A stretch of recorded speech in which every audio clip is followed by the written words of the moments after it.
Yemen के आसमान पर छाई खामोशी अब तूफान में बदलने वाली है। हुसी क़यादत के अहम तरीन general major general Abdul Karim अल गम्मारी की इजरायली फजाई हमले में हलाकत के बाद यमन के हुसियों ने इजराइल को खुली जंग की धमकी दी है और इनका कहना है कि यह खून का हिसाब खून से ही लिया जाएगा। जनरल अल गम्मारी की शहादत ने हुसी क़यादत को न सिर्फ गम और गुस्से की आग में धकेल दिया है, बल्कि अब वो इजराइल के वजूद को निशाना बनाने की बात कर रहे हैं। यमन के हुसियों का कहना है कि इनके फौजी सरबराह मोहम्मद अब्दुल करीम अल गम्मारी एक इजरायली फजाई हमले में हलाक हो गए हैं। इजराइल ने इसकी बाकायदा तस्दीक की है और कहा है कि यह कार्रवाई सीनियर हुसी कमांडर्स को निशाना बनाने की मुहिम का हिस्सा थी। हुसियों ने जवाबन इंतकाम की धमकी दे दी है। यह वाकया इस वक्त सामने आया जब गजा में जंगबंदी बरकरार है, मगर दोनों जानिब से किसी नई झड़प के लिए तैयार रहने की कैफियत एक तरह से बनी हुई है। हुसी तहरीक ने यमन में अपनी पोजीशन बहुत मजबूत कर ली है। खासतौर पर ईरान के ताउन से वो न सिर्फ अंदरूनी यमन लड़ाई का हिस्सा बने हैं, बल्कि अब इजराइल के खिलाफ भी बहरी और फजाई कार्रवाइयों में मुलव्विस दिखाई दे रहे हैं। इजराइल के लिए यह बिल्कुल नई सूरत हाल है कि यमन की हुदूद से उनकी समत खतरा आ रहा है। खासतौर पर बुहैर अहमर और तिजारती रास्तों के तनाजुर में अब यह खतरा इजराइल पर लगातार बढ़ता जा रहा है और मशरिक़ वुस्ता में हुसी अब एक बड़ा चैलेंज इजराइल के लिए बन गए हैं। सिर्फ इजराइल ही नहीं, बल्कि हुसियों के इस आतंक से, हुसियों की इस लड़ाई से और हुसियों के इस जद्दोजहद से अमेरिका भी परेशान है। हालांकि आप देखिए कि मशरिक़ वुस्ता में दायरा कितना भी तंग कर दिया हो, लेकिन यह हुसी लगातार इजराइल और अमेरिका के नाक में दम किए हुए। खासतौर से मशरिक़ वुस्ता में सबसे ज्यादा अगर किसी ने बिन्यामिन नेतन्याहू को परेशान किया है तो यही हुसी लड़ाका है, जो समंदर से लेकर जमीन तक, और इसके अलावा अब हुसियों के पास लेटेस्ट टेक्नोलॉजी है, हुसियों के पास अब लेटेस्ट हथियार है और अब बैलिस्टिक मिसाइल से इजराइल के ऊपर हमला कर रहे हैं। और ऐसे में अब हुसियों ने एक बड़ा चैलेंज दिया है। हुसियों ने अब बड़ी धमकी इजराइल को एक तरह से दी है और ऐसे में बिन्यामिन नेतन्याहू की मुश्किलें और ज्यादा बढ़ गई हैं। आप देखिए कि यमन के दारुल हुकूमत सना में वाक़ई एक कंपाउंड पर इजराइल ने हमला किया था, जहां अल गम्मारी मौजूद थे और दावा है कि उनका 13 साला बेटा भी इस हमले में हलाक हुआ है। इजरायली वजीर दिफा ने इसकी बाकायदा तस्दीक की है और कहा कि ऑपरेशन हुसी क़यादत को निशाना बनाने की एक कार्रवाई थी। हुसियों ने इस हमले के बाद बड़ा हिसाब देने का इशारा दिया है और यानी इम्कान है कि अब वो इजराइल या इसके मफादात को निशाना बनाने में मजीद सरगर्म होंगे और एक तरह से हुसियों ने खुली धमकी इजराइल को दी है। बिन्यामिन नेतन्याहू की मुश्किलें और ज्यादा अब मशरिक़ वुस्ता में बढ़ सकती है। आप देखिए कि इलाकाई सतह पर अगर हुसी इजराइल के खिलाफ बहरी या फजाई हमले बढ़ाएंगे तो ये फिलिस्तीन इजराइल तनाज़े के साथ तीसरे महाज की सूरत अख्तियार कर सकता है। गजा लबनान के बाद यमन भी अब एक तरह से लड़ाई में सीधे तौर पर आ सकता है। बुहैर अहमर और बाबुल मंदुब के करीब कशीदा सूरत हाल आलमी तिजारती रास्तों को और ज्यादा मुतासिर कर सकती है। खासतौर पर तेल और बहरी जहाजों की नकलो हमल पर इसका सीधा असर पड़ सकता है।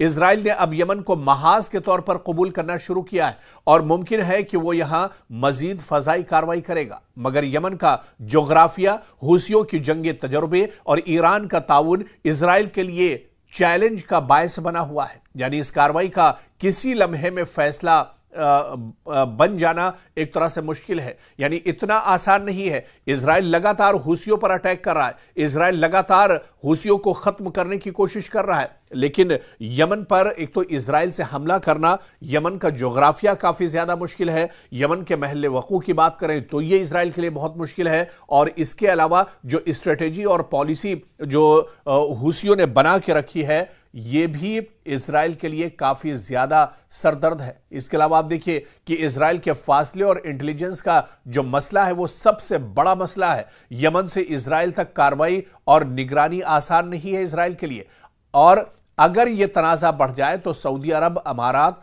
ईरान और दूसरी ताकतें इस जंग में सीधे तौर पर मुदाखलत कर सकती हैं, जो पूरे खित्ते के लिए एक बहुत बड़ा खतरा होगा। तो जिस तरह से अल गम्मारी की हलाकत हुई है।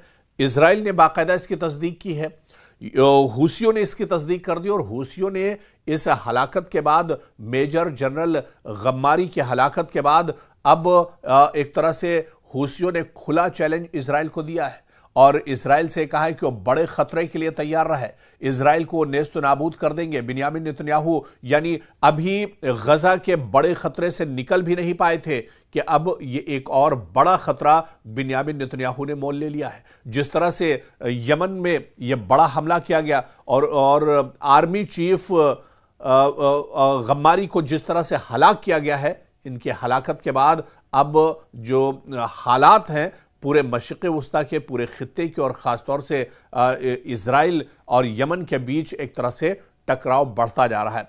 हालांकि इससे पहले भी आप देखिए कि इजराइल लगातार हूसियों को ख़त्म करने के लिए हमले करता रहा है, लेकिन हूसियों की जो रणनीति है, इनका जो रोड मैप है, इसके पीछे इजराइल की एक भी नहीं चल पाती है।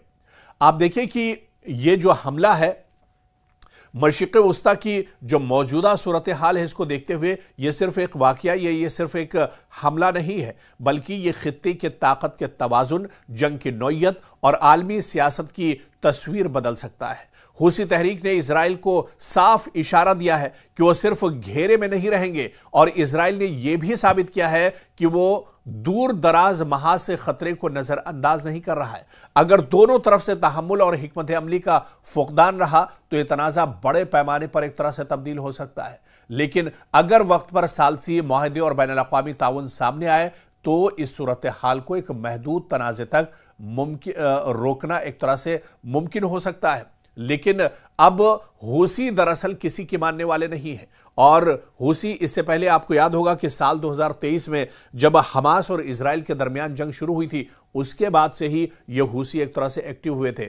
हालांकि मशरिक़ वस्ता में हूसियों का एक बड़ा दायरा है, हूसी बहुत पहले से यहां पर एक्टिव रहे हैं, लेकिन जब से हमास और इजराइल के दरमियान जंग छिड़ी थी, जब से गजा पर इजराइल ने हमले तेज किए थे, उसके बाद हूसी अपनी पूरी ताकत के साथ एक तरह से मैदान में निकल आए थे और हूसियों ने सबसे पहले इजराइल और अमेरिका के लिए बहर अहमर यानी रेड सी में मुश्किलें खड़ी की थी और उसके बाद कभी इजराइल के किसी शहर पर, कभी इजराइल के किसी एयरपोर्ट और एयरबेस को हूसी निशाना बनाते रहे और हूसी इससे पहले भी लगातार हमले करते रहे। और आपको याद होगा कि हालिया चंद महीनों की अगर बात की जाए तो हूसियों ने जिस नौयत के हमले किए हैं, ये एक बड़ा चैलेंज इजराइल के लिए बन गया है, क्योंकि हूसी अब खुद साख्ता जो रॉकेट्स हैं, उन लोकल रॉकेट से हमले नहीं कर रहे हैं, बल्कि अब हूसियों के पास भी बैलिस्टिक मिसाइल हैं, ऑटोमेटिक मिसाइल्स हैं और इन मिसाइल के जरिए से वो हमला कर रहे हैं।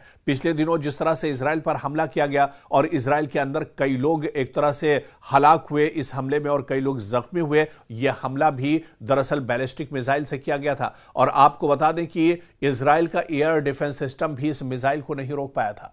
तो कहीं ना कहीं मुश्किलें इजराइल की लगातार बढ़ती जा रही हैं और हालिया दिनों अल गम्मारी की हलाकत के बाद जो गुस्सा हूसियों के अंदर है, जो नाराजगी हूसियों के अंदर है, हूसियों ने एक तरह से खुली धमकी इजराइल को दे दी है, बिन्यामिन नेतन्याहू को धमकी दे दी है कि अब वो सिर्फ बातें नहीं करेंगे, अब वो छोटे मोटे हमले नहीं करेंगे, बल्कि अब इजराइल एक बड़ी जंग के लिए तैयार रहे, इजराइल अब बड़ी तबाही के लिए तैयार रहे। यानी एक इशारा है हूसियों की तरफ से कि आने वाले दिनों में वो पूरी ताकत के साथ इजराइल को टारगेट करेंगे, इजराइल के जो मफादात हैं उस पर एक तरह से टारगेट करेंगे, इजराइल के जो सिक्योरिटी फोर्सेस के जो अड्डे हैं उसे एक तरह से टारगेट किया जाएगा। यानी इजराइल की मुश्किलें बढ़ेंगी। बिन्यामिन नेतन्याहू एक जंग से निकल नहीं पाए हैं कि अब हूसियों की नाराजगी भी बिन्यामिन नेतन्याहू को आने वाले दिनों में झेलनी पड़े।